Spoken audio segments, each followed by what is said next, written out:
Hello everyone, welcome to the knowledge board. आज हम पढ़ेंगे बीएड सेकेंड ईयर का paper first, development of education system in India. इसकी unit 2 से शुरुआत करेंगे हम। यूनिट 2 है education during British period.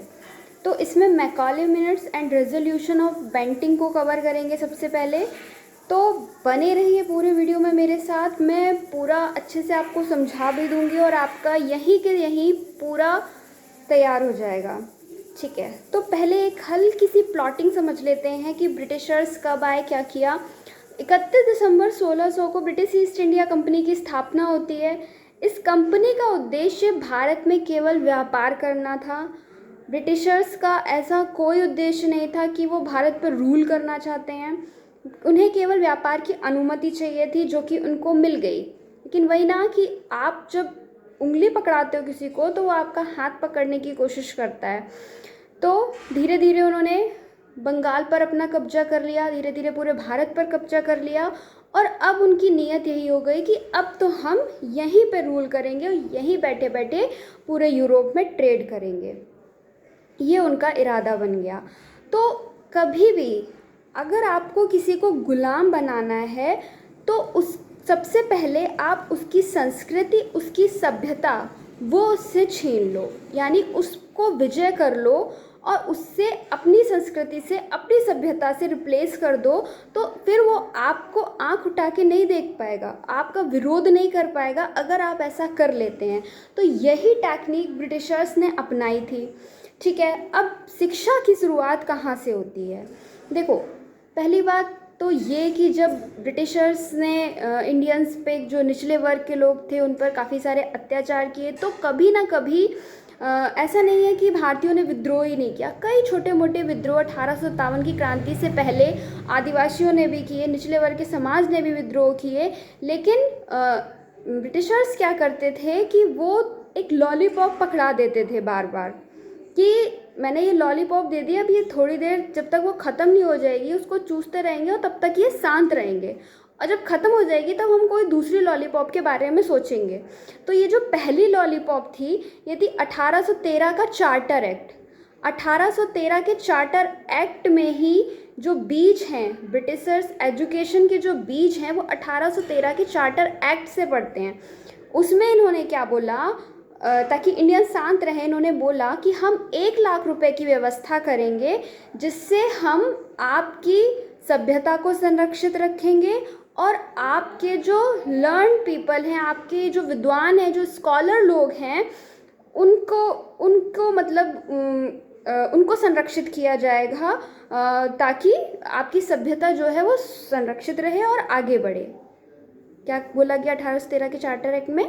1 lakh रुपए का प्रावधान किया जाएगा साहित्य के लिए और जो विद्वान लोग हैं उनके लिए, है ना। 2 टर्म यूज़ किए गए, लिटरेचर एंड लर्न नेटिव्स। ये टर्म याद रखना, लिटरेचर एंड लर्न नेटिव्स। और कितने रुपए की व्यवस्था? 1 लाख रुपए की व्यवस्था। 1813 का चार्टर एक्ट। समझ आ गया?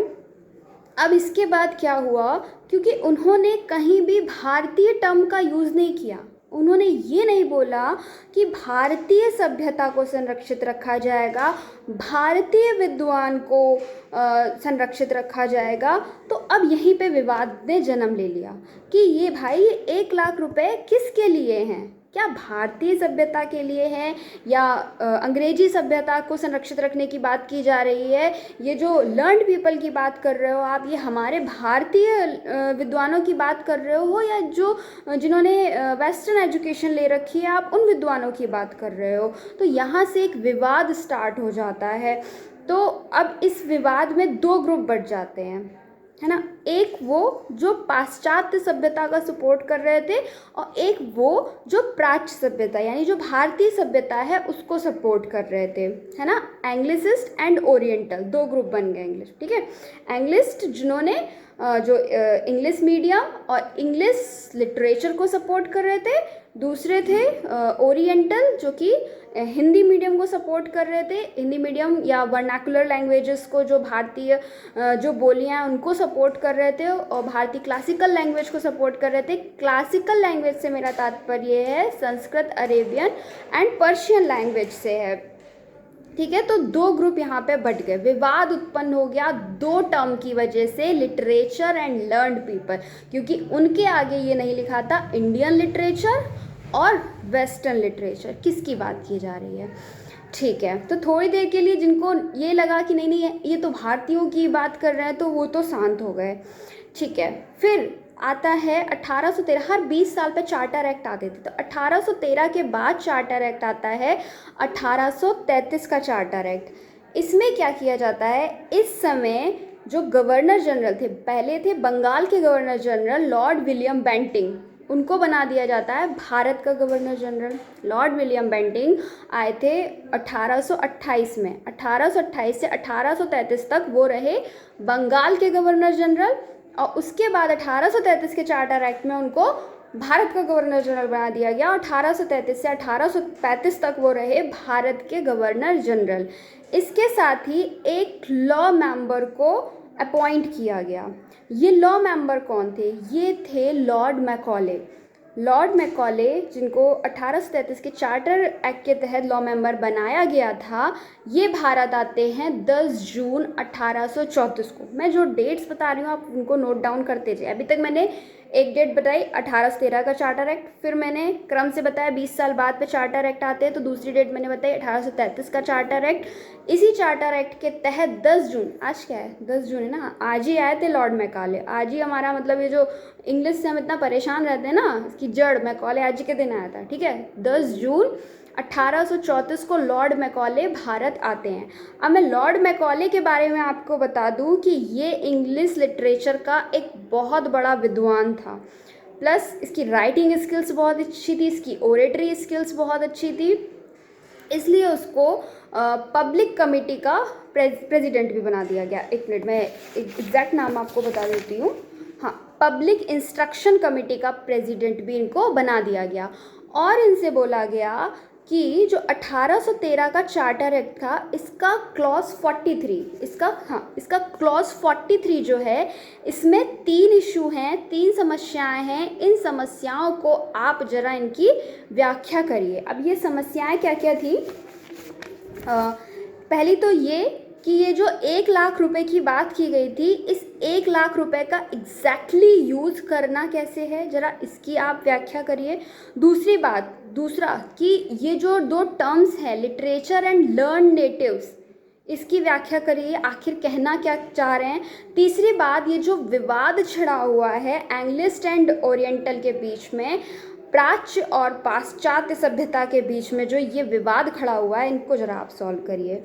ठीक है, तो 10 जून 1834 को आए थे लॉर्ड मैकॉले। इन्होंने ज़रा स्टडी करना स्टार्ट किया, काम करना स्टार्ट किया, देखा किस तरीके का विवाद चल रहा है, कौन किसके पक्ष में है। ध्यान रखिएगा, राजा राम मोहन राय जो थे वो पाश्चात्य सभ्यता के पक्ष में थे। उनका कहना था जो पढ़ाई हो वो इंग्लिश मीडियम में और इंग्लिश मॉडल के अकॉर्डिंग हो। तो इन्होंने अपना 2 फरवरी 1835 में 34 में आए थे, 10 जून 1834 को आए थे, तो अगली साल 35 ही हो जाएगा ना, तो डेट याद रहेगी, आप क्रम से याद करेंगे तो डेट याद हो जाएगी। तो 2 फरवरी 1835 में इन्होंने अपने मिनट दिए। ठीक, इन 3 इश्यूज़ को उन्होंने रिजॉल्व किया। पहली बात उन्होंने ये बोली कि पहला जो आपका इशू था कि 1 लाख रुपए को खर्च कैसे किया जाए, तो ये 1 लाख रुपए कंपनी को दिए गए हैं, तो कंपनी ही निर्धारित कर ले, कंपनी को फ्री राइट्स दे देने चाहिए कि वो उस पैसे को किस तरीके से एजुकेशन में लगा रही है। इसमें हमारा कोई राइट नहीं है बीच में बोलने का, हमें नहीं बोलना चाहिए। दूसरी बात, ये जो आप कह रहे हो ना कि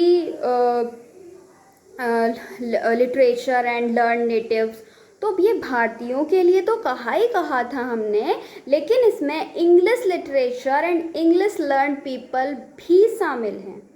उसके बाद तीसरी वाली जब बात बोली तो उसने तो फिर भारतीयों को बिल्कुल ही निगलेक्ट कर दिया, और ऐसी ऐसी बातें बोली। जो तीसरा जो उसने रिजॉल्व किया, जो कंट्रोवर्सी थी, उसको रिजॉल्व करते हुए उन्होंने बोला कि ऐसा है कि ये जो भारतीयों की भाषा है, इनकी जो नेटिव लैंग्वेज है, ये बहुत ही गंवारू है, रस्टिक है, अनसिविलाइज्ड है, और इनके पास वोकैब्स की कमी है, इनके पास वोकैब ही नहीं है इतनी ज़्यादा कि हम अपने साइंस एंड आर्ट इनको इनकी भाषा में पढ़ा पाएँ। प्लस इनका जो लिटरेचर है वो सुपरस्टिशन से, अंधविश्वास से भरा पड़ा हुआ है। ये लोग कहते हैं कि इनके 30 फीट के राजा थे, ऐसा कैसे हो सकता है, दूध की नदियाँ बहती थी, ऐसा कैसे हो सकता है, ये सब बकवास है, ये आयुर्वेद से इलाज करते हैं। मतलब इनका अगर हमारे देश के लोग इनको ये सब चीज़ें पढ़ाएंगे तो एक मजाक बन के रह जाएगा। तो उन्होंने मतलब भारतीय लिटरेचर की बहुत ज़्यादा उन्होंने अपमान किया एक तरीके से। और उन्होंने ये भी बोला कि जो यूरोपीय साहित्य की जो लाइब्रेरी है उसकी एक अलमारी इनके पूरे भारतीय साहित्य, पूरे अरेबियन साहित्य को मिला दें तो उससे भी बहुत अच्छी है। मैं लाइन बोल देती हूँ, आप नोट डाउन कर लें इंग्लिश में। Wait a second.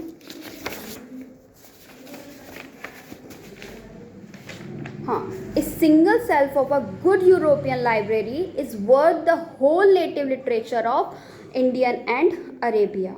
तो इस तरीके के उन्होंने अपने तथ्य दिए। प्लस इनके जो कमेंट्स थे उसमें इन्होंने इंग्लिश में इतना फोकस किया, पहले पॉइंट्स मतलब हर पॉइंट में घुमा फिरा के ही बोला कि भैया इंग्लिश में ही शुरू करो जो करना है। पहले बोला English is the key language, English ही की लैंग्वेज है नॉलेज की फील्ड के लिए, यही रिजुविनेट कर सकती है, यही रिवाइटलाइज कर सकती है। यहाँ उनका कहना था कि जो भारतीय है ना ये गंवार हैं, हम आए हैं इनको सभ्य बनाने के लिए, तो उसके लिए इंग्लिश अति आवश्यक है। इंग्लिश एक इंटरनेशनल ट्रेड की लैंग्वेज है, क्योंकि पूरी दुनिया में इतनी लैंग्वेज है तो लोग क्या करते हैं ट्रेड के लिए इंग्लिश लैंग्वेज का यूज़ कर रहे हैं, तो इसलिए भी इंग्लिश ज़रूरी है। फिर उन्होंने बोला कि क्योंकि वेस्टर्न में तो इंग्लिश ही चल रही है, ईस्ट में हम रूल कर रहे हैं तो फिर ईस्ट में भी इंग्लिश ही चलनी चाहिए। फिर इन्होंने बोला कि बात बस इतनी ही नहीं है, भारतीय खुद चाहते हैं कि इंग्लिश में हमको पढ़ाया जाए, वो ये समझते हैं कि उनके हित जो हैं वो इंग्लिश में ही हैं। आप राजा राम मोहन राय जैसे दिग्गजों को देख लीजिए, जबकि ऐसा नहीं है कि हर व्यक्ति नहीं चाहता था कि इंग्लिश में मतलब पढ़ाया जाए, इंग्लिश मॉडल पर पढ़ाया जाए।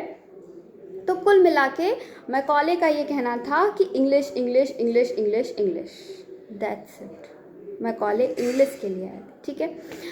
अब उनके कहने से तो कुछ होता नहीं, उन्होंने अपने मिनट्स दिए जाके लॉर्ड विलियम बेंटिक को। कब दिए थे? 2 फरवरी 1835 को। तो जब इन्होंने मिनट दिए तो विलियम बेंटिक ने अपनी पूरी सहमति जताई। उन्होंने कहा कि हम आपके मिनट्स को एक्सेप्ट करते हैं, ठीक है। उन्होंने जो उनके मिनट्स थे उनके नीचे एक लाइन लिखी थी, वो लाइन एग्जैक्टली मैं बोल दे रही हूँ। हाँ, उन्होंने बोला I give my entire concurrence to the sentiments expressed in the minute. Minutes के नीचे एक लाइन दे दी और ये बन गया resolution of the March 1835, resolution of March 18, यानी कि मैकॉले मिनट्स को कब एक्सेप्ट किया गया? तो ये एक्सेप्ट किया गया 7 मार्च 1835 को। ये डेट भी आपको याद करनी, कुछ ही डेट्स मैंने बताई हैं वो आपने याद करनी है। मैं एक बार फिर से दोहरा देती हूँ सारी डेट्स। पहली डेट 1813 का चार्टर एक्ट आया, उसके बाद फिर 20 साल बाद 1833 का चार्टर एक्ट आया, जिसके तहत 10 जून 1834 को लॉर्ड मैकॉले लॉ मेंबर बन के आए। उसके बाद इन्होंने 10 जून 1835 को अपने मिनट्स को सबमिट किया। इनके मिनट्स को एक्सेप्ट किया, यानी फरवरी में सबमिट किया, मार्च में एक्सेप्ट कर लिया गया, 1 महीने के अंदर एक्सेप्ट कर लिया गया। 7 मार्च 1835 को उनके मिनट्स को एक्सेप्ट कर लिया गया। और एक्सेप्ट करने के बाद अब जो विलियम बेंटिक है ये अपना रेजोल्यूशन निकालते हैं और नाम दिया जाता है new education policy of British government. तो new education policy of British government कब आई थी? 1835 में। अब इन्होंने मैकॉले की कौन कौन सी बातें मान ली थी? इन्होंने कहा कि ठीक है, जो फंड है वो इंग्लिश पर ही खर्च होगा, इंग्लिश लिटरेचर पर, इंग्लिश मीडियम पर।